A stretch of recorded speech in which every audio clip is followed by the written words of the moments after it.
Kidney নষ্ট হতে শুরু করলে শরীর কিন্তু সংকেত পাঠাতে শুরু করে। সমস্যা হলো আমরা সেগুলো অনেক সময় বুঝতে পারি বা অবহেলা করি। আজ আমরা জানব কিডনি সমস্যার 5টি গুরুত্বপূর্ণ লক্ষণ, যেগুলো কখনোই উপেক্ষা করা উচিত নয়। আমি ডক্টর সুদীপ বণিক চৌধুরী। চলুন শুরু করি আজকের এইটা। প্রথম লক্ষণ, প্রস্রাবের পরিবর্তন।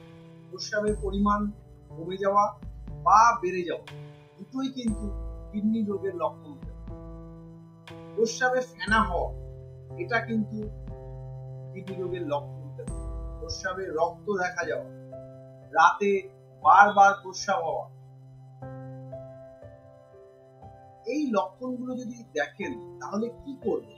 অবশ্যই দ্রুত আপনার ডাক্তারের পরামর্শ। 2 নম্বর, শরীর ফুলে যাওয়া। শরীরের বিভিন্ন অংশ, বিশেষ করে পায়ের পাতা, গোড়ালিতে, মুখে বা চোখের নিচে ফোলা। কিডনি যখন অতিরিক্ত জল বা নুন বের করে দিতে পারে না, তখন এই ফোলা ভাবটা হয়। 3 নম্বর, ক্লান্তি বা দুর্বলতা, যাকে ইংরেজিতে ফ্যাটিগ বা উইকনেস। কিডনি ঠিকমতো ফিল্টার করতে না পারলে রক্তে বিষ বা দূষিত জিনিস জমে যায়।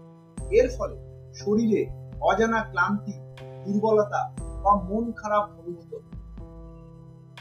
4 নম্বর, শ্বাসকষ্ট।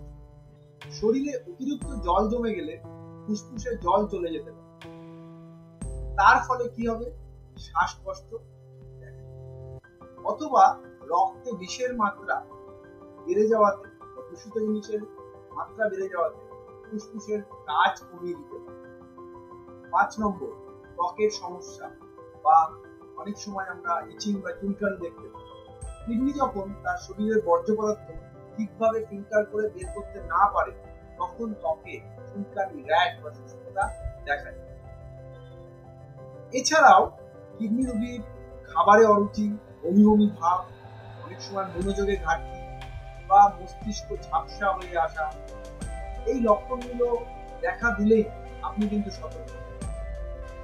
কারণ যখনই আপনি সতর্ক হবেন, তখনই আপনি কিন্তু তার বিরুদ্ধে পদক্ষেপ নিতে পারেন। আপনার শরীরের সংকেত শুনুন। কিডনি যখন সিগন্যাল পাঠায়, সেটাকে উপেক্ষা করবেন না। ভিডিওটি আপনার বন্ধু ও পরিবারের সাথে শেয়ার করুন। অনেকের জীবন এই ভিডিওটি বাঁচাতে পারে। পরের পর্বে আমরা জানবো কিভাবে কিডনির সমস্যা চিহ্নিত করে রক্ত এবং ইউরিন টেস্টের মাধ্যমে আপনি এই জিনিসটিকে আইডেন্টিফাই করতে পারেন। ভিডিওটি ভালো লাগলে লাইক করুন, সাবস্ক্রাইব করুন এবং কমেন্ট জানান। আজকের 5টি লক্ষণের মধ্যে আপনি আগে কোন লক্ষণটা লক্ষ্য করেছিলেন? আগে কোনো এরকম লক্ষণ আদৌ লক্ষ্য করেছিলেন কিনা? অবশ্যই জানাবেন। আপনার সাথে আপনার ডাক্তার ডক্টর এস.বি. চৌধুরী। অসংখ্য ধন্যবাদ আপনাদের এই ভিডিওটি শোনার জন্য। ভালো থাকবেন, সুস্থ থাকবেন এবং আরো এই ধরনের ভিডিও জানতে চাইলে অবশ্যই এই চ্যানেল